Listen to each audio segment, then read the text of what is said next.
ఈరోజు మన యొక్క సందేశం ఏంటంటే అంత్య దినాలు.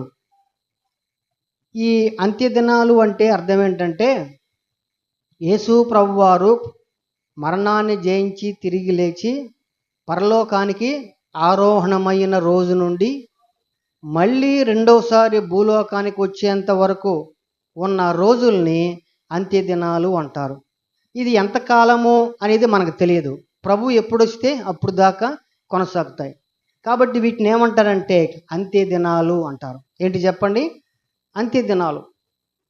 ఈ అంత్య దినాల్లో విషయంలో పరిస్థితులు ఎట్లా ఉంటాయి, మనం ఎలా ఉండాలి అని మనకి అర్థం కాకపోతే మన భక్తిలో శక్తి ఉండదు. విశ్వాసమందు భ్రష్టులైపోతాం. ఎందుకు పనికిరాని జ్ఞానశూన్యులుగా మనం మారిపోతాం. ఒకసారి చూడండి, అంత్య దినాలని మరి పేతురు భక్తుడు ఒక మాట తెలియజేస్తాడు. చూడండి, పేతురు రాసిన 2వ పత్రిక 3వ అధ్యాయం 3వ వచనం చూడండి. అంత్య దినములలో అపహాసకులు అపహసించుచు వచ్చి తమ స్వకీయ దురాశల చొప్పున నడుచుకోవచ్చు. ఇక్కడ చూడండి, పేతురు భక్తుడు కూడా అంత్య దినాలను ప్రస్తావించాడు. పౌలు భక్తుడు అంత్య దినాలను అపాయకరమైన కాలములుగా చెప్పాడు.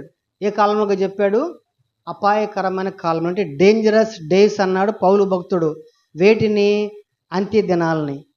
ఇక్కడ పేతురు భక్తుడు ఏమంటాడంటే అంత్య దినములలో అపహాసకులు అపహసించుతూ వస్తారు అని రాశాడు. అంత్య దినాల్లో ఎవరు వస్తారంట? అపహాసకులు. అపహాసకులు అంటే అపహసించేవాళ్ళు, వెగతాళి చేసేవాళ్ళు, ఎదుటివారిని తక్కువగా చూసేవారు, ఇలా అపహాస్యముగా ఉండేటువంటి వాళ్ళు. అయితే ఈ అపహాసకులు అంత్య దినాల్లో బోల్డ్ మంది ఉంటారని ఈ పేతురు భక్తుడు చెప్పాడు, పౌలు భక్తుడు చెప్పాడు. మరి ఈ మధ్యనే జరిగినటువంటి ప్రవీణ్ పగడాల గారి మరణ విషయంలో కూడా ఆయన చంపబడ్డాడని ప్రపంచం అంతా నమ్ముతూ ఉంటే కొందరు అపహాసకులు కూడా ఆయన్ని అపహసించి రకరకాలుగా మాట్లాడిన వీడియోలు కూడా మనం చూసాం. ఎందుకంటే ఈ అంత్య దినాల్లో అపహాసకులు ఉంటారు. ఈ అపహాసకులు ఏం చేస్తారంటే అక్కడ పేతురు భక్తుడు అంటాడు, వీళ్ళు ఏం చేస్తారంటే చూడండి ఒకసారి, అపహసిస్తారు వచ్చి తమ స్వకీయ దురాశల చొప్పున. ఈ అపహాసకులు ఏం చేస్తారంటే వాక్యం ప్రకారం నడవరు. ఎలా నడుస్తారు? స్వకీయ దురాశల చొప్పున. అంటే వాళ్ళకి సొంత ఆలోచనలు ఉంటాయి. ఈ సొంత ఆలోచనలు కూడా మంచి ఆలోచనలు అయితే పర్వాలా, మంచి ఆలోచనలు కాదు. ఏంటంట? దురాశలంట. దురాశ గర్భమును ధరించి పాపమును కనగా పాపం పరిపక్వమై మరణాన్ని గంటుందని వాక్యంలో ఉన్నది. కాబట్టి దురాశలు కలిగి ఉండేవాళ్ళు అపహాసకులని ఈ అంత్య దినాల్లో వాక్యం స్పష్టంగా తెలియజేస్తూ ఉంది. కాబట్టి వాళ్ళు సొంత ఆలోచన ప్రకారంగా నడుస్తారు. దేవుని వాక్యం ఏం చెబుతుంది, ప్రభు ఏం చెబుతాడు, ఇవి కాకుండా ఈ అంత్య దినాల గురించి యేసయ్య ఏం చెప్పాడు, పౌలు భక్తుడు ఏం చెప్పాడు, భక్తులు ఏం చెప్పారు, బైబిల్ ఏం చెబుతుంది అనే విషయాలు కాకుండా వాళ్ళ సొంతగా ఆలోచన చేస్తారంట. ఈ ఆలోచనలు దురాశల సంబంధమైన ఆలోచనలు. ఈ దురాశ సంబంధమైన ఆలోచనలు చేస్తారు, చేస్తూ అలా నడుచుకుంటూ ఉంటారు. కాబట్టి ఇలాంటి వాళ్ళు మరి ఈ అంత్య దినాల్లో అపహాసకులు ఉంటారని దేవుడు తెలియజేస్తూ ఉన్నాడు. కీర్తన గ్రంథం చూడండి, 1వ కీర్తనలో 1 అధ్యాయము చూడండి, చదవండి మొదటి 2 వచనాలు. దుష్టుల ఆలోచన చొప్పున నడువక, పాపుల మార్గమున నిలువక, అపహాసకులు కూర్చుండు చోటను కూర్చుండక. చాలు, ఇక్కడేం రాయబడింది? అపహాసకులు కూర్చుండే చోట కూర్చుండకూడదు అని రాయబడింది. శ్రద్ధగా వినండి. పౌలు భక్తుడు అంత్య దినాల్లో అపహాసకులు ఉంటారని ఆయన చెప్పాడు. పేతురు భక్తుడు కూడా అపహాసకులు వస్తారు. వాళ్ళు ఏం చేస్తారంటే దేవుని బిడ్డలతో ఉండి వాళ్ళ విశ్వాసాన్ని ఎలా భ్రష్టు పట్టిస్తారో ఇక్కడ మనం ముందు చూస్తాం. అసలు అలాంటి వారితో ఉండకూడదని కీర్తనకారుడు ముందుగానే చెప్పాడు. ఎవరితో? అపహాసకులతో మనం కూర్చుండకూడదు అని. ఇక మళ్ళా మనం పాఠ్యభాగానికి వద్దాం. తిమోతికి రాసిన 2వ పత్రిక 3వ అధ్యాయం ఇక్కడ చూస్తే ఈ అంత్య దినాల్లో అపాయకరమైన కాలంలో మనుషులు రకరకాలుగా తయారవుతారు. ఇక్కడ చాలా లక్షణాలు ఉన్నాయి. ఇవన్నీ మీరు తర్వాత ఇళ్ళకెళ్ళి చదువుకోండి. ఒకవేళ ఈ లక్షణాల్లో ఏది ఉన్నా అవి నేను ఒకసారి చదివి వినిపిస్తాను. ఏలైనగా మనుషులు స్వార్థ ప్రియులు, ధనాపేక్షలు, బింకంలాడువారు, అహంకారులు, దోషకులు, తల్లిదండ్రులకు అవిధేయులు, కృతజ్ఞత లేనివారు, అపవిత్రులు, అనురాగరహితులు, అతిద్వేషులు, అపవాదకులు, అజితేంద్రులు, క్రూరులు, సజ్జన ద్వేషులు, ద్రోహులు, మూర్ఖులు, గర్వాంధులు, దేవుని కంటే సుఖానుభవం ఎక్కువగా ప్రేమించువారు, పైకి భక్తి గల వారి వలె ఉండియో దాని శక్తిని ఆశ్రయించని వారునయుందురు. చూడండి ఎన్ని లక్షణాలు చెప్పారు. అంత్య దినాల్లో అపహాసకులు ఉంటారని, ఈ చెడు లక్షణాలు ఏమేమిటియో స్పష్టంగా తెలియజేశాడు. అవి మీరు తర్వాత శ్రద్ధగా చదువుకోండి మీ ఇళ్ళకి వెళ్ళిన తర్వాత. దీంట్లో ప్రియ దేవుని బిడ్డలారా, మరి 5వ వచనం కూడా చదివితే పైకి భక్తి గల వారి వలె ఉండి దాని శక్తిని ఆశ్రయించని వారినో ఇందురు. ఇప్పుడు చూడండి, ఇక వినండి. చాలా దుర్గుణాలు అంత్య దినాల్లో ఉన్నా, ఒకవేళ ఆ దుర్గుణాలు మనలో ఉన్నా లేకపోయినా పర్లేదు, కానీ మంచి గుణముగా కనబడే దుర్గుణం ఒకటి ఉందని ఇక్కడ పౌలు భక్తుడు తెలియజేస్తున్నాడు. అదేంటంటే పైకి భక్తి గల వారి వలె ఉండి ఎలా ఉంటారంటే దాని శక్తిని ఆశ్రయించిన వారుగా ఉంటారు. ఇది కూడా అంత్య దినాల్లో కనబడేటువంటి ఒక లక్షణం. పైకి ఎలా ఉంటారు? భక్తి గల వాళ్ళుగా ఉంటారు. కానీ ఆ భక్తిలో శక్తిని అనుభవించిన వారుగా ఉంటారు. ఇది కూడా అంత్య దినాల్లో ఒక లక్షణం అని మనం గుర్తెరగాలి. ఇన్ని దుర్గుణాల గురించి దేవుడు మనకు పరిశుద్ధాత్మ సహాయంతో వ్రాయించాడు. ఈ విషయాలన్నీ కూడా పౌలు భక్తుడు మనకి స్పష్టంగా తెలియజేశాడు. అయితే మరి ఇలాంటి వాడికి ఏమంటున్నాడు? దాని శక్తిని ఆశ్రయించిన వారిని ఇందురు ఇట్టి వారికి విముఖుడవై ఉండుము అన్నాడు. అంటే ఎలాంటి వారికి? ఈ యొక్క ఏమైతే దుర్గుణాలు కలిగి ఉంటారో అలాంటి వారికి దేవుని బిడ్డలు ఎలా ఉండాలి? విముఖత చూపాలి. అంటే దూరంగా ఉండాలి. వాళ్ళని అసహించుకోవాలి. వాళ్ళని చూసి ముఖం తిప్పుకోవాలి. విముఖులుగా ఉండాలి. వాళ్ళంటే ఇష్టం లేని వారుగా ఉండాలి. ఎవరైతే స్వార్థ ప్రియులుగా ఉంటారో వాళ్ళకి దేవుని బిడ్డలు అసలు వాళ్ళ వైపు కూడా చూడకూడదు. ఎవరైతే ధనాపేక్షలుగా బింకంలాడే వారిగా ఈ బ్యాడ్ లక్షణాలు కలిగి ఉన్నారో వాళ్ళందరికీ సరైనటువంటి దేవుని బిడ్డలు ఎట్టా ఉండాలంటే విముఖత కలిగి ఉండాలి. చేచా వాళ్ళ దగ్గరికి వెళ్ళకూడదు, వాళ్ళతో మాట్లాడకూడదు. అంతా వాళ్ళ దగ్గరికి వెళితే ఈ దుర్గుణాలు మొత్తం నాకు అంటుకుంటాయేమో అనేటువంటి ఒక లక్షణం, ఒక ఆశ, ఒక ఆలోచన మనకు ఉండాలి. అలాంటి వారికి విముఖత కలిగి ఉండాలి. పరలోకము చేరేటువంటి వారు, దేవుని రాజ్య విస్తరణలో ఉన్నటువంటి వారు, దేవుని కొరకు నమ్మకంగా జీవించేవారు, నిజమైన భక్తిని కలిగి ఉండాలి అనుకునేవాళ్ళు ఇలాంటి వారికి ఎలా ఉండాలంటే విముఖులుగా ఉండాలి. వాళ్ళంట 6వ వచనం పాపభరితులై నానా విధములైన దురాశల వలన నడిపింపబడి ఎల్లప్పుడూ నేర్చుకొనుచున్నను సత్య విషయమైన అనుభవ జ్ఞానము ఎప్పుడునూ పొందలేని అవివేక స్త్రీల యొక్క ఎండ్లలో చొచ్చి వారిని చెరపట్టుకొని పోవారు. ఇక్కడ చూడండి, ఇక వినండి. ఇక్కడ ఈ అపహాసకులు ఏం చేస్తారు అంటే కొందరి గృహాల్లోకి వెళ్ళి వారిని చెరపట్టుకొని వారిని కూడా భ్రష్టులుగా చేస్తారంట ఈ అపహాసకులు. ఈ అపహాసకులని మనం ఎవరినన్నాము? పైకి భక్తి గల వాళ్ళుగా ఉండి దాని శక్తిని ఆశ్రయించని వాళ్ళు. వీళ్ళు ఏం చేస్తారు? వీళ్ళు నడిపించేది ఎవరంటే అపవాది. వీళ్ళని ఎవరైనా సరే ఫాలో అయ్యారంటే వాళ్ళు కూడా భ్రష్టులు అయిపోతారు.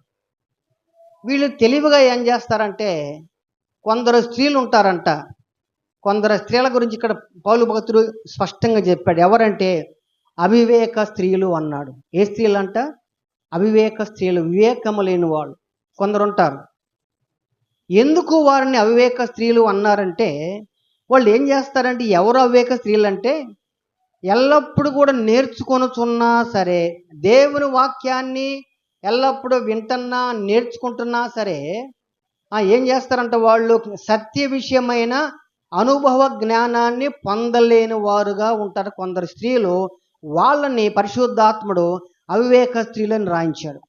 అంటే స్త్రీలు దేవుని వాక్యాన్ని నేర్చుకోవాలి, దేవుని వాక్యాన్ని వినాలి, ఏది సత్యము అని అనుభవపూర్వకంగా జ్ఞానం నేర్చుకోవాలంట.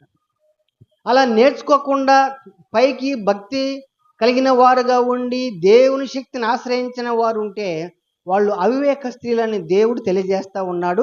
ఈ అపహాసకులు ఏం చేస్తారంటే, అలాంటి అవివేక స్త్రీల ఇండ్లలోకి వచ్చి వారిని చెరపట్టుకొని వారిని వారిలో చేరిన వారు అంటే వారిని కూడా భ్రష్టు పట్టిస్తారు. ఏమనంటే అవిశ్వాసాన్ని నూరిపోస్తారు. ఎట్లా అంటే వీళ్ళని ఏ విధంగా పోల్చారంటే 8వ వచనం కూడా చదవండి. 8వ వచనం, ఎన్నే ఎంబ్రే అను వారు మోషేను ఎదిరించినట్టు వీరును చెడిన మనసు కలిగి విశ్వాస విషయంలో భ్రష్టులై సత్యమును ఎదిరింతురు. శ్రద్ధగా వినండి. ఇప్పుడు ఎవరు ఈ అపహాసకులు అంటే, వీళ్ళు బయట సంఘానికి వెలుపల ఉండేవాళ్ళు కాదు, సంఘంలో ఉన్నవాళ్లే. వారిని ఎవరితో పోల్చాడు పరిశుద్ధాత్ముడు అంటే ఎన్నే ఎంబ్రే అన్నారు. ఎవరు చెప్పండి? అందరు చెప్పండి. ఎన్నే ఎంబ్రే అని 2 వ్యక్తులు ఉన్నారు. వీళ్ళు ఎవరంటే, మోషే కాలంలో మోషే ఎన్నో అద్భుతాలు చేస్తూ ఉంటే వీళ్ళు కూడా మాంత్రికులు. ఎన్నే ఎంబ్రే అనే వాళ్ళు ఎవరు? 2 మాంత్రికులు. ఈ మాంత్రికులు కూడా మోషేను ఎదిరించి, నువ్వు చేసేది అద్భుతాలు మేము కూడా చేస్తామని కొన్ని అద్భుతాలు వాళ్ళు కూడా చేశారు. మాంత్రికులు, ఇంద్రజాలికులు అంటారు తెలుగు. ఇంకా మరొక పదం ఏంటి? ఇంద్రజాలం చేసేవాళ్ళు మాంత్రికులు. వీళ్ళు మోషేను ఎదిరించారు. అంటే అలాంటి వాళ్ళు ఆనాడు మోషే కాలంలో ఉన్నటువంటి ఎంబ్రే అనే మాంత్రికులు ఈనాడు క్రైస్తవ సంఘాల్లో కూడా ఉండి అవిశ్వాసము నూరిపోసి అవివేక స్త్రీల ఇండ్లలోకి చొచ్చి వారిని అవిశ్వాసముతో నింపి వారిని కూడా భ్రష్టు పట్టించి దేవునికి, దేవుని వాక్యానికి దూరంగా చేసే వాళ్ళు ఉంటారు అని పౌలు భక్తుడు బాధపడుతున్నాడు. దేవునికి స్తోత్రం కలుగునుగాక. హల్లెలూయా. కాబట్టి మోషే కాలములో మోషేను ఎదిరించి ప్రజలను భ్రష్టు పట్టించడానికి ప్రయత్నం చేసిన వాళ్ళు ఎవరంటే ఎవరు చెప్పండి? ఎన్నే ఎంబ్రే. ఇలాంటి వారు ఈనాడు సంఘములో కూడా ఉంటారు. పైకి ఎలా ఉంటారు మరి వాళ్ళు? పైకి ఎట్లా ఉంటారు? భక్తి గలవాళ్ళుగా ఉంటారు. కానీ ఆ భక్తి కలిగి ఉన్న శక్తి వాళ్ళతో ఉండదు. శక్తి లేని భక్తి పరులు, శక్తి లేని భక్తి పరులు ఏం చేస్తారంటే తోటి విశ్వాసులకు అవిశ్వాసాన్ని నూరిపోస్తారు. ఎలా నూరిపోస్తారో తెలుసా అండి? అక్కడ చూడండి, అక్కడ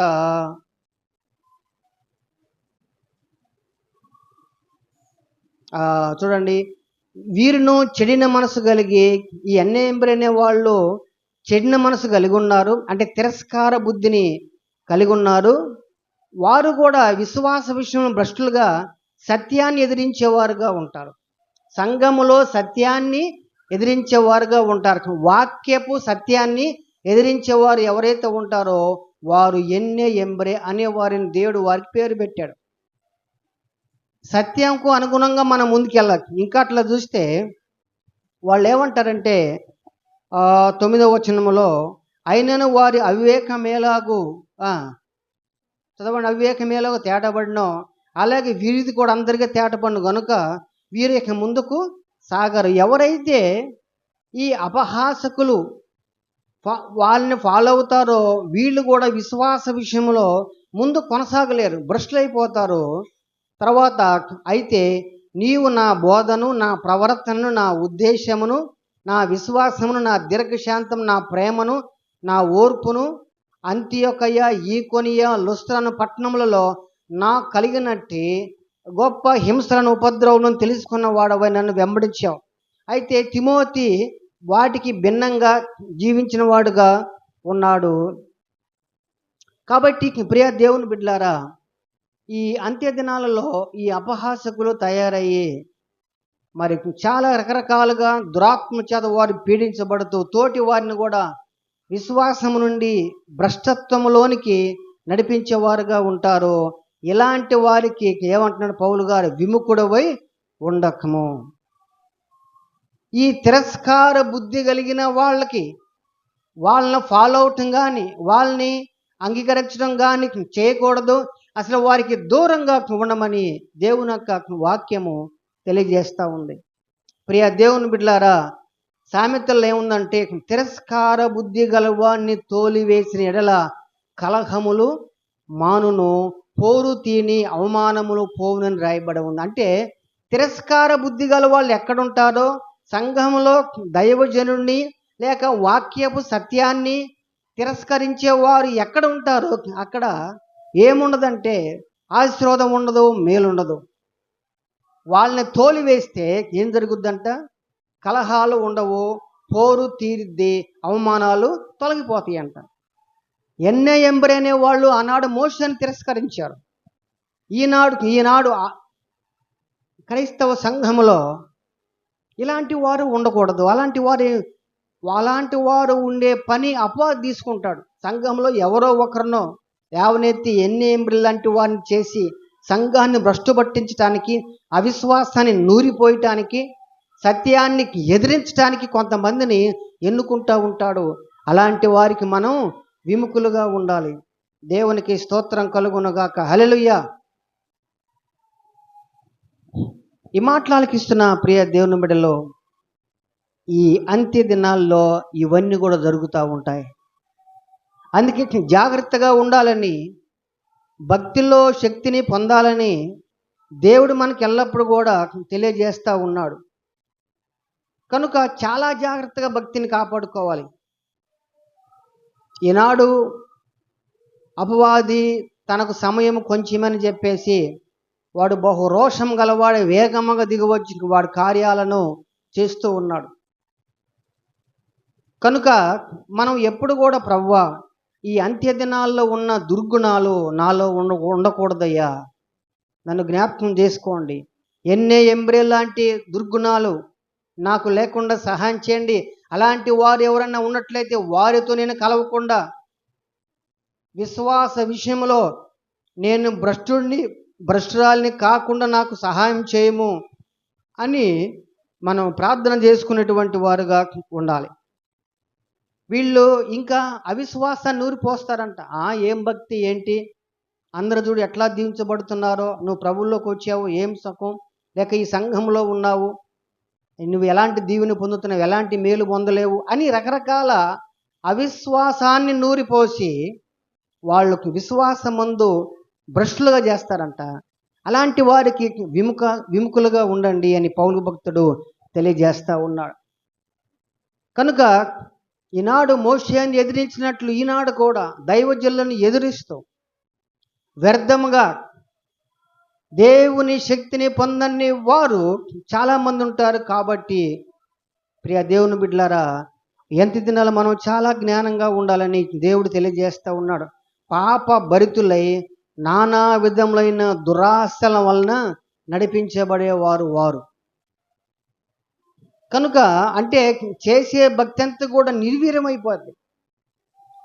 అందుకని భక్తిలో శక్తిని మనం పొందేటువంటి వారుగా ఉండాలి. అక్కడ 16వ వచనం చూడండి. దైవజనుడు సన్నద్ధుడై ప్రతి సత్కార్యమునకు పూర్ణముగా సిద్ధపడి ఉండునట్లు దైవావేశము వలన కలిగిన ప్రతి లేఖనము ఉపదేశించుటకును, ఖండించుటకును, తప్పు దిద్దుటకును నీతి యందు శిక్ష చేయుటకును. వినండి, దేవుని యొక్క వాక్యము ఎలాంటిదంటే ఏదో మిమ్మల్ని బుజ్జగించి మీకు ఆశీర్వాదాల గురించి తెలియజేస్తూ మిమ్మల్ని ఏదో ముఖస్థుతి చేస్తూ సంతోషపెట్టేదిగా అసలైన వాక్యం ఉండదు. దైవావేశం వలన అంటే పరిశుద్ధాత్మ చేత నింపబడేటువంటి వాక్యము ఎలా ఉంటుందంట చెప్పండి. దైవజనుడు సన్నద్ధుడై ప్రతి సత్కార్యమునకు పూర్ణముగా సిద్ధపడి ఉండే పరిశుద్ధాత్మ చేత నింపబడిన వాక్యం ఏం చేస్తుందంటే మొట్టమొదటిగా ఉపదేశిస్తుంది. ఏంటి చెప్పండి, అందరూ చెప్పండి. ఉపదేశిస్తుంది. ఉపదేశం అంటే మంచి బోధిస్తుంది. మంచి బోధించేది దేవుని యొక్క వాక్యము. పరిశుద్ధాత్మ అభిషేకముతో నింపబడిన వాక్యం యొక్క లక్షణం ఏంటంటే ఏం బోధించింది? ఫస్ట్ ఉపదేశాన్ని బోధించింది. నువ్వు ఎలా నడవాలి, ఎలా ఉండాలి, ఎలా జీవితాన్ని కట్టుకోవాలి, నీ కుటుంబం ఎలా ఉండాలి, నీ భక్తులు ఎలా కొనసాగాలి, వాక్యం ఎలా చదవాలి, ప్రార్థన ఎలా చేసుకోవాలి, దేవుని సన్నిధికి ఎట్లా రావాలి, ఇవన్నీ మంచి ఉపదేశము నీకు నేర్పించింది దేవుని యొక్క వాక్యం. అది పరిశుద్ధాత్మ చేత ఆవేశం వలన చెప్పేటువంటి వాక్యం యొక్క లక్షణం. మొట్టమొదటిగా ఉపదేశించుద్ది. తర్వాత ఏం చేస్తుందంట? తర్వాత ఖండించుటకు. సరైన వాక్యం ఏం చేస్తుంది చెప్పండి? ఏం చేస్తుందండి? ఖండించును. ఖండించడం అంటే అసలు అర్థం ఏంటి చెప్పండి? ఖండన అంటే ఏంది అర్థం? ఒక యాపిల్ పండు ఇక్కడ పెట్టి దాన్ని కత్తితో 2 ముక్కలు చేస్తే దాన్ని ఖండన అంటారు. ఖండించటం అంటే చాలా, ఇప్పుడు కత్తితో కోసింది కఠినంగా ఉంటుందిగా, మృదువుగా ఉంటుందండి. ఖండన వాక్యము ఖండించేది. ఖండించే వాక్యము నిన్ను ఖండిస్తుంది అంటే నీకు ఖండనగా మాట్లాడుతున్న దేవుని వాక్యం అంటే ఇది దైవావేశం వలన కలిగిన దేవుని వాక్యం అని గ్రహించాలి. గట్టిగా స్తోత్రం చెప్పండి. హల్లెలూయా. నా శత్రువులు నన్ను చుట్టినను, నరకపు పాశము లరికట్టినను, వరద వలే భక్తి హీనులు పోర్లిన, వరద వలే భక్తి హీనులు పోర్లిన, విడువక నన్ను ఎడబాయని దేవా, విడువక నన్ను.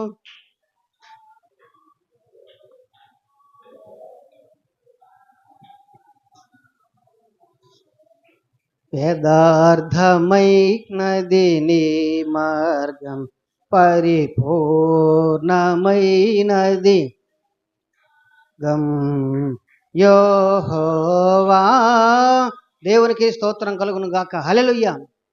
ఇప్పుడు ఖండించే వాక్యము వినటానికి ఎట్లా ఉంటుంది చెప్పండి? మృదువుగా ఉంటుందా, కఠినంగా ఉంటుందండి? కఠినంగా ఉంటుంది కదా. నీకు వాక్యములో కఠినమైన పదం తగిలినప్పుడు దాన్ని దేనిగా భావించాలి? సరైన భక్తులు దాన్ని ఎలా చూస్తారు?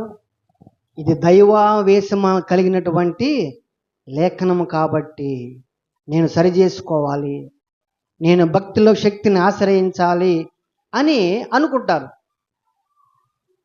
కానీ పైకి భక్తి కలిగి ఉండి శక్తి లేని వారు ఎలా ఏమనుకుంటారు? అదిగో నేను చెప్పలా, పాస్టర్ గారు నా గురించి చెబుతున్నాడు, నాకే తెగిలొస్తుంది అని పొరపాటున ఆలోచన చేశారంటే అది దయ్యపు ఆత్మ నిన్ను ప్రేరేపించి నిన్ను విశ్వాసం నుండి భ్రష్టత్వంలోనికి తొలగించే ప్రయత్నం అది గ్రహించాలి. ఎందుకో తెలుసా? దైవావేశం వలన, పరిశుద్ధాత్మ ఆవేశం వలన, పరిశుద్ధాత్మ అభిషేకం వలన మాట్లాడే దేవుని వాక్యము నిన్ను ఖండిస్తుంది. ప్రియ దేవుని బిడ్డలారా, గట్టిగా స్తోత్రం చెప్పండి. హల్లెలూయా.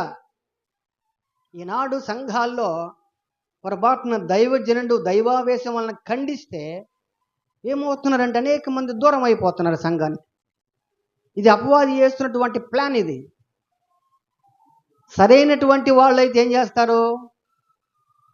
ఇది నా కోసమే, నా మేలు కోసమే. తల్లిదండ్రులు పిల్లల్ని కొన్ని కఠినమైన పదాలు పలుకుతారు. ఎందుకోసం? వాళ్ళు బాగుపడాలని 2 దెబ్బలు వేస్తారు. కొన్నిసార్లు కఠినంగా, కొన్నిసార్లు బిడ్డలు మనం హింసిస్తాం, బాధ పెడతాం. ఎందుకంటే కోపం అలాంటిది.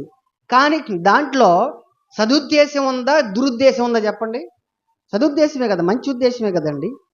పరిశుద్ధాత్ముడు కూడా నీవు మేలు పొందాలి, నువ్వు దీవించబడాలి, నీవు బలపరచబడాలి, నీవు భ్రష్టత్వంలోనికి వెళ్ళకూడదు, అవిశ్వాసపు జాడలు నీలో ఉండకూడదని వాక్యముతో నిన్ను ఖండిస్తున్నప్పుడు నీవు ఆ ఖండనను స్వీకరించేవారుగా ఉండాలి. ఎవరైతే వాక్యము ఖండిస్తున్నప్పుడు ఇది నా కొరకని ఆలోచన చేస్తారో మీరు దీవించబడిన వారు. స్తోత్రం కలుగునుగాక. మీరు భక్తిలో శక్తిని ఆశ్రయించడానికి ఇష్టపడే వాళ్ళని వాక్యం తెలియజేస్తూ ఉంది. కానీ అపహాసకులైతే దాన్ని ఎలా తీసుకుంటారు? అపహాసకులు ఎన్నేంబరి వాళ్ళు అయితే దాన్ని అట్లా తీసుకోరు. ఇది మాకు వ్యతిరేకంగా మాట్లాడుతున్నాడు దైవజనులు, మా సంఘ కాపరి గారు మమ్మల్ని ఇబ్బంది పెట్టే విధంగా మాట్లాడుతున్నారని ఎన్ని ఎంబ్రేలు దాన్ని వేరే విధంగా మాట్లాడతారు. వేరే విధంగా మాట్లాడి వాళ్ళు మాట్లాడుతూ కాకుండా ఏం చేస్తారు? అవివేక స్త్రీలు కొందరు ఉంటారు కదా, వాళ్ళని ఆసరాగా తీసుకొని వాళ్ళ గృహాల్లోనికి వెళ్ళి వాళ్ళని కూడా ఏం చేస్తారంట? చూసావా, ఈరోజు ఆరాధనకి నువ్వు రాలేదు కానీ పాస్టర్ గారు ఏం చెప్పారు తెలుసా నీకు అని అట్లా మొదలుపెట్టి వాళ్ళకు కూడా అలా ఈ అవిశ్వాసాన్ని నూరిపోసి ఇది ఖండించాడు, మనల్ని అందరిని కూడా ఖండించాడు అనేటువంటి అవిశ్వాస పలుకులతో పలికి విశ్వాసాన్ని నిర్వీర్యం చేస్తారు. ఇలాంటి వారు ఎన్నే ఎంబ్రే వాళ్ళు అపహాసకులు ఉంటారండి. పరిశుద్ధాత్మను రాయించాడు ప్రియ దేవుని బిడ్డలారా. కానీ అలాంటి వారికి ఎలా ఉండాలి? విముఖులుగా ఉండాలి. ఇది దైవావేశమని కలిగినటువంటి వాక్యమే కాబట్టి ఇది నా మేలు కోసమని భావించాలి. తర్వాత లక్షణం ఏంటి చూడండి. తర్వాత తప్పు దిద్దటానికి మంచి వాక్యం ఏం చేసిద్దండి? పరిశుద్ధాత్మ చేత నింపడిన వాక్యం ఏం చేసిద్ది? తప్పును సవరించిద్దా, లేక తప్పును ప్రోత్సహించిద్దా, దిద్దిద్దా? తప్పు దిద్దిద్ది. నువ్వు చేసిన ఆలోచన మంచిది కాదు, లేక నీ ప్రవర్తన బాగాలేదు, నీ మాటల తీరు బాగాలేదని ఖండించాలి, బుద్ధి చెప్పాలి, వాక్యం బుద్ధి చెప్పాలి. కానీ ఈనాడు వాక్యం బుద్ధి చెప్పినప్పుడు ఆ బుద్ధి గ్రహించే వాళ్ళు కాకుండా అలాంటి వారు ఎన్ని ఎంబ్రిలుగా తయారైపోయి ఏం చేస్తున్నారంటే ఆ బుద్ధిని స్వీకరించే వాళ్ళుగా లేరు చాలామంది. అలాంటి వారి ద్వారానే సంఘాలు చాలా బలహీన పడిపోతూ ఉన్నాయి. ప్రియ దేవుని బిడ్డలారా, వాక్యం నీకు బుద్ధి చెప్పేదిగా ఉంటే అది దీవించబడే వాక్యం, నీ బ్రతుకును మార్చే వాక్యము. స్తోత్రం చెప్పండి గట్టిగా, హల్లెలూయా. నీ వాక్యమే నన్ను బ్రతికించెను, బాధలలో మదినిచ్చెను, కృపాశక్తి దయ సత్య సంపూర్ణుడా వాక్యమయ్యున్న యేసు. స్తోత్రము కలుగునుగాక. కాబట్టి తప్పు దిద్దే వాక్యంని మనం స్వీకరించాలి. అలా స్వీకరించకుండా ఈ అంత్య దినాల్లో అపవాది పనిచేస్తాడు. కానీ తప్పు దిద్దినా సరే, ప్రభువా నిజమే కదా, నా ఆలోచన తప్పేమో, నా మాట తీరు తప్పేమో, నా ప్రవర్తన కొంచెం తప్పుగా ఉందేమో, నన్ను క్షమించయ్యా, ఈరోజు వాక్యం నా తప్పు దిద్దిందని నేను భావిస్తున్నాను అని మనల్ని మనం సరి చేసుకుంటే ఆ భక్తిలో శక్తిని ఆశ్రయించేవారుగా ఉంటాం. అలా లేకుండా దాన్ని నెగిటివ్గా కనుక తీసుకున్నామంటే ఎన్నడూ మనం మేలు పొందలేమండి. కాబట్టి సరైన వాక్యం ఏం చేస్తుందంటే తప్పు దిద్దుతుంది. తర్వాత ఏం చేస్తుందంట? నీతి యందు శిక్ష చేస్తుంది, శిక్షించిద్దంట. వాక్యం ఏం చేస్తుంది చెప్పండి? శిక్షించిద్ది. శిక్ష అంటే ఏంది అర్థం? మీకు అబ్బాయి నువ్వు ఎంత మంచి పని చేసావురా అని ఒక మంచి కేజీ లడ్డూలు తీసుకెళ్ళిస్తే అది శిక్ష అయిద్దా చెప్పండి? పిల్లలు ఏదైనా తప్పు చేశారండి, వాళ్ళని పిలిచి అమ్మాయి నీకు చికెన్ బిర్యానీ అంటే ఇష్టం కదా, ఇదిగో నీకు ఒక లెగ్ పీస్ కొనిపిస్తున్నాను తీసుకొని తిను అంటూ శిక్షించడం అయిద్దా? మరి శిక్ష అంటే ఏంటి? వాళ్ళని పిలిచి ఒంగోబెట్టి వాళ్ళకు గుద్దటమో, లేకపోతే వాళ్ళకి బుద్ధి చెప్పటమో, బెత్తానికి పని చెప్పటమో, లేక అట్ల కాడకో ఆ చీపురుకో పని చెప్పటమో అది శిక్ష అయింది. అవును కదా? దేవుని వాక్యం కూడా మనల్ని శిక్షించాలండి. దేవుని వాక్యం మనల్ని శిక్షిస్తే అది మనకు ఆశీర్వాదం. గట్టిగా స్తోత్రం చెప్పండి, హల్లెలూయా. శిక్ష లేని దేవుని వాక్యముతో మనం ఎలా మేలు పొందగలం చెప్పండి? ప్రభువా, నీ వాక్యముతో నాకు శిక్షించి. ఎలా శిక్షిదంటే నీతి యందు శిక్షించేదండి. అంటే నీతిగా శిక్షించేది, దురుద్దేశంతో శిక్షించేది కాదు. నీతి యందు అంటే ఆ శిక్ష నువ్వు పొందుకుంటే నీలో నీతి ఉత్పత్తి అయింది. స్తోత్రం కలుగునుగాక. నీతి యందు శిక్ష చేసేది సరైన వాక్యం. అపవాదేమో ఇందుకు భిన్నంగా అనేక మంది సరిగ్గా వాక్యం చదివే టైం ఉండదు ఈనాడు క్రైస్తవులకు. వాక్యం చదవరు, వాక్యాన్ని ధ్యానం చేయరు. ఈ సందర్భంగా ఏం చేస్తారు? వాక్యం చెప్పినప్పుడు ఈ వాక్యము నన్ను శిక్షించేది అన్న అవగాహన లేక రాంగ్ ఆలోచన చేస్తారు అనేక మంది. ఇలా బోల్డ్ మంది ఉన్నారండి ఈనాడు. అనేక మంది ఒక వాక్యం నేను ఖండించినప్పుడు, బుద్ధి చెప్పడానికి ప్రయత్నం చేసినప్పుడు, నేను శిక్షించడానికి ప్రయత్నం చేసినప్పుడు వీళ్ళు సంఘాలు మారతారే కానీ, లేక సేవకుణ్ణి కాదని వేరే సేవకులను ఆశ్రయిస్తారు. కానీ దేవుని దగ్గరకు వచ్చి, అయ్యో ఈ వాక్యము నా కొరకే, నాకు శిక్షించేది, నాకు నీతి యందు శిక్ష చేసేది, నా జీవితాన్ని బాగు చేసేది, నా ప్రవర్తన సరిచేసేది, ఇది నన్ను లేవనెత్తేది, నన్ను ఖండించేది, నాకు బుద్ధి చెప్పేది, నన్ను పరలోక రాజ్యానికి సమీపంగా చేసేది, నన్ను పరిశుద్ధాత్మ శక్తితో నింపేది అని ఆలోచన చేసేవారు ఎంతమంది ఉన్నారు ఈ రోజుల్లో? గుర్తు చేసుకోండి. ఈ మాటలకిస్తున్న ప్రియ దేవుని బిడ్డలారా, ఈ పరిశుద్ధాత్మ చేత నింపబడిన వాక్యం మనలాంటి వారి కొరకే, నేర్చుకునే వారికి, మేలు పొందే వారికి.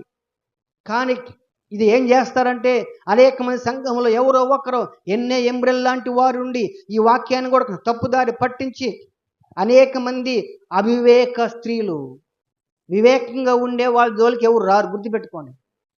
అపవాది నీ దగ్గరకు వచ్చి ఎవరన్నా వచ్చి సంఘం గురించో, సేవకుని గురించో, లేక తోటి విశ్వాసుల గురించి ఏదన్నా నీకు చాడీలు చెబుతున్నారు అంటే నీవు అవివేక స్త్రీవు అని అర్థం. నువ్వు వింటున్నావు అంటే, లేక అవివేక పురుషుడు అని అర్థం. అవునా? వాక్యం చెప్పేదే కదా. ఎవరి దగ్గరికి వెళ్తారు ఇలా అంటే? ఎన్నే ఎంబరిన వాళ్ళు, వాక్యం బాగా చదువుకొని మంచి భక్తిగా ఉండేవాళ్ళు జోలికి ఎవరు వెళ్ళరు. ఎన్నే ఎంబ్రెలు ఏం చేస్తారంటే అవివేక స్త్రీలు ఉంటారు. ఎందుకంటే వాళ్ళు ఎప్పుడు కూడా నేర్చుకున్న వాళ్ళు, వాక్యపు అనుభవం సరిగ్గా లేని వాళ్ళ దగ్గరికి వెళ్ళి ఇలా జరిగింది, ఇలా సంఘంలో ఇలా పాస్టర్ గారు ఇట్లా అన్నారు, లేక పాస్టర్ గారు ఇట్లా అంది, లేక తోటి సహోదరు ఇట్లా అన్నారు, తోటి సహోదరుడు ఇలా అన్నారు అని గలిబిలి చేసేటువంటి వారు ఎన్నే ఎంబ్రెల్ లాంటి ఒక ఈనాడు అన్ని సంఘాల్లో ఉన్నారు. అలాంటి వారికి మీరు విముఖులుగా ఉండాలని పౌలు భక్తుడు ఆనాడే చెప్పాడు. గట్టికి స్తోత్రం చెప్పండి. హల్లెలూయా. ఈ మాటలకిస్తున్న ప్రియ దేవుని బిడ్డలారా, ఇవన్నీ మనకి దేవుని వాక్యం మనకి నీతి యందు శిక్ష చేసేది. అంటే నీకు కొంచెం మనసు కష్టం కలిగింది, బాధ కలిగింది వాక్యం వింటున్నప్పుడు, అది నీకు ఏంటి అంటే ఉదాహరణకి బాగా మనసు కష్టం వేసింది, హర్ట్ అయ్యాము, అది మనకి శిక్షగా తీసుకుంటే మేలు పొందుతాం. అది మనకు ఆశీర్వాదం అండి. దాన్ని నేను హర్ట్ అయ్యాను పలానా వాక్యం వలన అనుకోకూడదు ఎప్పుడు కూడా. ఇది నాకు నీతి యందు శిక్ష కలిగించేటువంటి వాక్యముగా నేను భావిస్తున్నాను. అది గొప్ప ఆశీర్వాదం. ఇది గుర్తుపెట్టుకోండి. ప్రియ దేవుని బిడ్డలారా, గడిచినటువంటి 20 సంవత్సరాలు ఈ పరిచర్య 2005వ సంవత్సరంలో ప్రారంభం చేశాం. ఇప్పటికీ ఈ సంవత్సరం 20వ సంవత్సరం నడుస్తుంది. ప్రభు చిత్తమైతే జూన్ 8వ తారీఖున 20వ వార్షికోత్సవం మనం జరిగించుకుంటాం. ఈ 20 సంవత్సరాల్లో ఎంతోమంది వచ్చారు, వెళ్ళారు. కొంతమంది వాక్యాన్ని అర్థం చేసుకొని మమ్మలను గ్రహించి మేమంటే తెలుసుకున్న వాళ్ళు ఇప్పటికీ ఆరంభం నుంచి ఉన్న వాళ్ళు ఉన్నారు. వారిని బట్టి దేవునికి మహిమ కలుగును గాక. గట్టిగా స్తోత్రం చెప్పండి. హల్లెలూయా. మధ్యలో వచ్చినటువంటి వారు కూడా కొందరు ఇప్పటి వరకు కూడా చివరిగానే ఉన్నారు. వారిని బట్టి కూడా దేవునికి స్తోత్రం కలుగును గాక. అయితే కొందరైతే ఆరంభంలో కొందరు వచ్చారు, మధ్యలో వచ్చారు, కానీ సత్యాన్ని గ్రహించకుండా ఏదో ఒక మనసు కష్టం వేసినప్పుడు, ఏదో ఒక తప్పుదిద్దడానికి ప్రయత్నం చేసినప్పుడు దాన్ని సరిగ్గా తీసుకోకుండా దాన్ని కొంచెం వేరే అవగాహనతో తీసుకొని దూరమైన వాళ్ళు ఉన్నారు. సంఘానికి అన్ని రకాల వాళ్ళు ఉన్నారు. ఇవన్నీ కూడా జరిగేవే. ఆనాడు యేసు ప్రభువునే 70 మంది శిష్యులు ఫస్ట్ ఆయన ఆశ్రయించింది. ఎంతమంది శిష్యులు చెప్పండి? 70 మంది వచ్చారు యేసు ప్రభు దగ్గరికి. మేము కూడా శిష్యరక్షణ చేస్తాం, నీతో పాటు ఉంటాం ప్రభు అని. చివరికి ఎంతమంది మిగిలారు? 12 మంది. అవునా? ఆ 12 మందిలో కూడా ఒకడు జారిపోతే మళ్ళీ ఆ స్థానాన్ని భర్తీ చేశారు మత్తీయాతో. జారిపోయాడుగా యోధ, ఇస్కరియోతు యోధ. కాబట్టి సంఘాన్ని వదిలిపెట్టే వాళ్ళు ఉంటారు సహజంగా. యేసు ప్రభునే వదిలేరు. పౌలు గారిని కూడా కొంతమంది వదిలి వెళ్ళిపోయారండి. ఇవన్నీ జరుగుతూ ఉంటాయి సంఘంలో. మన పరిచర్యను కాదు, ప్రపంచవ్యాప్తంగా ఉన్న అన్ని సంఘాల్లో కూడా ఇది జరిగేటువంటి ప్రక్రియ. అవి పెద్ద సంఘాలని చిన్న సంఘాలైనా కొంతమంది వస్తూ ఉంటారు, వెళ్తూ ఉంటారు. వాక్యాన్ని సాత్వికముతో బెరయా సంఘస్థుల్లాగా మనం తీసుకుంటే మనం సంఘాన్ని విడిచిపెట్టము, ఎల్లప్పుడూ కూడా పదిలంగానే ఉంటాము. స్తోత్రము కలుగునుగాక. హల్లెలూయా. ఇది వాక్యం చెప్పేటువంటి సత్యం. ఈ మాట్లాడుకుస్తున్న ప్రియ దేవుని బిడ్డలారా, నీ మట్టుకు నీ వాక్యాన్ని ఎలా స్వీకరిస్తున్నావు అనేది చాలా ముఖ్యం. ఈ అంత్య దినాల్లో, ఈ దుర్గుణాల్లో, ఈ అపాయకరమైన కాలంలో కొందరు వచ్చి, అంటే ఎవరు కొందరు అంటే ఎన్నెంబ్రెల్ లాంటి వాళ్ళు, అపహాసకులు, అపహాసంగా ఉండేవాళ్ళు, ప్రతిదాన్ని కూడా తేలిగ్గా ఈజీగా తీసుకునేవాళ్ళు, చులకనగా తీసుకునేవాళ్ళు, తర్వాత జోక్గా తీసుకునేవాళ్ళు అపహాసకులు అంటే. అసలు అలాంటి వారితో మీరు కూర్చోవద్దని వాక్యం కూడా తెలియజేస్తూ ఉంది. భక్తులైన వారు, అందుకే పౌలు భక్తుడు ఏమంటాడు? మీరు అవిశ్వాసులతో ఎలా ఉండకూడదు అంటున్నాడు? విజ్జోడుగా ఉండకూడదు. అవిశ్వాసులతో విశ్వాసులు కలిసి ఉండకూడదండి. ఒకవేళ మీకు పరిచయం ఉంటే స్నేహితులైతే అవ్వచ్చు, ఎంతవరకు? ఆ పని వరకు, ఆ పని టైంలోనో, లేక ఇరుగు పొరుగు ఎంతవరకు అంతవరకే. కానీ వాళ్ళతో మీరు ఫ్రెండ్షిప్ కనుక లోనికి వెళ్ళారంటే మీరు కూడా అపవిత్రులైపోతారు. ఈ పైకి భక్తి లేని వాళ్ళుగా ఉండి దాని శక్తిని ఆశ్రయించిన వారుగా, అవిశ్వాసులుగా, అపవిత్రులుగా మీరు కూడా తయారయ్యే ప్రమాదం ఉంది. కాబట్టి మీరు అలాంటి వారికి విముఖులుగా ఉండండి అని దేవుని వాక్యం మనతో మాట్లాడుతూ ఉన్నది. ఈ మాట్లాడకిస్తున్న ప్రియ దేవుని బిడ్డలు, ఎలా ఉంది మన విశ్వాసం? ఎలా ఉంది మన భక్తి? అపాయకరమైన కాలంలో మనం ఉన్నామని మర్చిపోకూడదు. ప్రభువా, నీ వచ్చేంతవరకు నేను నమ్మకంగా ఉండాలి, నీ వచ్చేంతవరకు నేను జాగ్రత్తగా ఉండాలయ్యా. నేను వ్యర్థమైన వాడి జోలికి వెళ్ళకూడదు, నేను అవివేక స్త్రీగా ఉండకూడదు, సత్య విషయమైన అనుభవ జ్ఞానము లేని వ్యక్తిగా నేను ఉండకూడదు. సత్య విషయమైన అనుభవ జ్ఞానం అంటే యేసుక్రీస్తుని గురించి నువ్వు ఎంతగా నేర్చుకుంటావో అదే సత్య విషయమైన అనుభవ జ్ఞానము. స్తోత్రము కలుగునుగాక. సత్యాన్ని నేర్చుకోవాలి, సత్యము విషయమై అనుభవ జ్ఞానం పొందాలి. కనుక ఈరోజు ఈ వాక్యం వింటున్నటువంటి ప్రతి ఒక్కరు కూడా ఆలోచన చేయండి. ప్రభువా, మమ్మల్ని బలపరచండి, నీ ఆత్మ చేత నింపండి, నీ కృపలో జ్ఞాపకం చేసుకోండి. నీ శక్తిని, బలాన్ని దయచే ప్రభువా, నీ స్తోత్రాలు. పరిశుద్ధాత్ముడా వందనాలు అయ్యా. నేను నీకు నమ్మకంగా ఉండాలి, అపహాసకులతో నేను కలిసి ఉండకూడదు, అవివేక వ్యక్తులుగా నేను ఉండటానికి వీళ్ళదే. నీ కొరకు నమ్మకంగా జీవించాలి, భక్తిలో శక్తిని పొందాలి. అంత్య దినాల్లో అపాయకరమైన కాలములో ఉన్న లక్షణాలు నాలో లేకుండా, నా గృహంలో లేకుండా, మా సంఘంలో లేకుండా నీ కాపుదల భద్రత మాకు ఇవ్వండి ప్రభువా అనేటువంటి ఆ విశ్వాసాన్ని మనం కాపాడుకోవాలి. కనుక ఈ మాటలకు ఇస్తున్న ప్రియ దేవుని బిడ్డలారా, అట్టి భక్తి మీద మనం దృష్టి పెడదాం, ఆ భక్తిలో ఉన్న శక్తిని ఆశ్రయిద్దాం. అట్టి కృప ప్రభువైన యేసుక్రీస్తు ప్రతి ఒక్కరికి అనుగ్రహించి ఈ మాటలకు దీవించునుగాక. ఆమెను ప్రార్థన చేసుకుందాము. తల్ల వంచి కళ్ళు మూయండి. ఒక్క నిమిషం ప్రార్థన చేయండి అందరూ కూడా. దయచేసి వాక్యం విన్న తర్వాత ఎవరు నోర్లు మూసుకొని ఉండకూడదు, నోరు తెరిచి ప్రార్థన చేయండి. అది మంచి సంఘం యొక్క లక్షణం. అది నువ్వు వాక్యం విన్నావు అనే దానికి నిదర్శనం ఏంటంటే నువ్వు నోరు తెరిచి ప్రార్థన చేస్తావు. అందరు చేయండి, ప్రార్థన చేయండి. ఎన్నో వాక్యం పరిశుద్ధాత్ముడు నీతో మాట్లాడాడు. నీ తప్పు దిద్దటానికి, నేను సరిచేయటానికి, నేను నీతి యందు శిక్షించడానికి ఎన్నో విషయాలు నీతో మాట్లాడావు కదా. పరిశుద్ధాత్ముడు నీ జీవితాన్ని ఈ వాక్యంతో సవరించుకో. ప్రభువా, నా కొరకే మాట్లాడేవయ్యా. అందరు ప్రార్థన చేయండి, ప్రతి ఒక్కరు చేయండి, ఎవరు మౌనంగా ఉండకూడదు. నీవు మౌనంగా ఉన్నావంటే అపవాది నీ నోరును మూసేశాడు. యేసయ్యా నీ స్తోత్రం దేవ, రక్షకుడా స్తోత్రం దేవ, పరిశుద్ధుడా స్తోత్రం, స్తోత్రం అయ్యే స్తోత్రం. అందరూ ప్రార్థన చేయండి. ఎన్నో విషయాలు, ఎంత దినాల అపాయకరమైన కాలంలో మనం ఎలా ఉండాలో పరిశుద్ధాత్మ మనకు తేటగా తెలియజేశాడు కదా. అందరూ ప్రార్థన చేసుకోండి.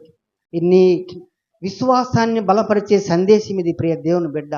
నీ భక్తిలో శక్తిని ఆస్వాదించేటువంటి దేవుని సందేశం ఇది. నీవు ఎన్నే ఎంబ్రెల్లాగా లేకుండా ఒక మంచి తిమోతిలాగా, ఒక పౌలు భక్తుల్లాగా ఉండాలని ఆశించి నీతో మాట్లాడినటువంటి దైవ సందేశం ఇది. హల్లెలూయా, హల్లెలూయా, హల్లెలూయా. గొప్ప దేవుడ స్తోత్రం, గొప్ప దేవుడ స్తోత్రం. విశ్వాసమును కర్త స్తోత్రం. యేసయ్యా మా ప్రార్థన ఆలకించండి, మా ప్రార్థనకు చెవియొగ్గండి, మమ్మల్ని బలపరచని దేవకు నీ స్తోత్రం దేవా. హల్లెలూయా. రక్షకుడా స్తోత్రం, పరిశుద్ధుడా నీకు వందనాలు, వందనాలు, వందనాలనైనా దేవా, నీకు వందనాలు, కృతజ్ఞత స్తుతులు చెల్లిస్తూ ఉన్నాము దేవా. హల్లెలూయా, హల్లెలూయా. రక్షకుడా స్తోత్రం దేవా, రక్షకుడా స్తోత్రం. Thank you Jesus. హల్లెలూయా. అందరు ప్రార్థన చేయండి. మరొక 6 నిమిషం ప్రార్థన చేయండి. నీ జీవితాన్ని స్థిరపరచుకో ప్రియ దేవుని బిడ్డ. నీ జీవితాన్ని వాక్యముతో కట్టుకో ప్రియ దేవుని బిడ్డ. వాక్యం అనేటువంటి ఖడ్గానికి పదును పెట్టు ప్రియ దేవుని బిడ్డ. స్తోత్రం, స్తోత్రం, స్తోత్రం, స్తోత్రం. హల్లెలూయా, హల్లెలూయా. యేసయ్యా స్తోత్రం దేవ, రక్షకుడా స్తోత్రం దేవ, స్తోత్రం దేవ. ప్రార్థించండి, ప్రార్థన చేయండి. ఎవరు మౌనం ఉండకూడదు. ప్రభువా స్తోత్రము. నీ భక్తిని కట్టుకో ప్రియ దేవుని బిడ్డ. విశ్వాసమందు నీవు భ్రష్టాలు అవటం దేవుని చిత్తం కాదు. అవివేక స్త్రీగా నీవు ఉండటం దేవుని చిత్తం కాదు. అవివేక స్త్రీగా ఉన్నావంటే ఇదిగో ఎన్నే ఎంబ్రే వాళ్ళు నీ ఇంటికి వస్తారు, నిన్ను కూడా చెరపట్టుకుని పోతారు, నీలో అవిశ్వాసాన్ని నూరిపోస్తారు, దేవునికి దూరం చేస్తారు. జాగ్రత్త. అందరూ ప్రార్థన చేయండి. స్తోత్రం, స్తోత్రం, స్తోత్రం. జీవం గల మా ప్రియ పరలోకపు తండ్రి స్తోత్రం. నీ సన్నిధి మాతో ఉన్నందుకు వందనాలు. మీరు మాతో మాట్లాడిన అనేకమైన మాటలను బట్టి స్తోత్రాలు. వాక్యం యొక్క సత్యము మేము గ్రహించిన వారమై నిరంతరము నీ కొరకు మేలు పొందేవారుగా చేయ ప్రభువా స్తోత్రమయ్యా. ఈ వాక్యం విన్న ప్రతి ఒక్కరిని నిండారులుగా దీవించండి. సంఘాల్లోకి ఎన్నే ఎంబ్రేన్ లాంటి మోషన్ ఎదిరించిన వారికి ఈనాడు సంఘములో ఉండకుండా నీ కార్యము సఫలమవునుగాక అని విశ్వసించి ప్రార్థన చేసిన ప్రభు స్తోత్రమయ్యా. ప్రతి ఒక్కరు కూడా వివేకము గల నాయకుల వలె యుద్ధము చేసే ప్రక్రియ సమృద్ధిగా దయచే ప్రభు నీ స్తోత్రం అంటాం. వాక్యములో ఉన్న జీవం అందరికీ అనుగ్రహించి రెట్టింపు దీవెనలతో నింపండి అంటూ ఘనత, మహిమ, ప్రభావం నీకు చెల్లిస్తూ యేసు నామములో ప్రార్థన చేసి వేడుకొనుచున్నాము తండ్రి. ఆమేన్.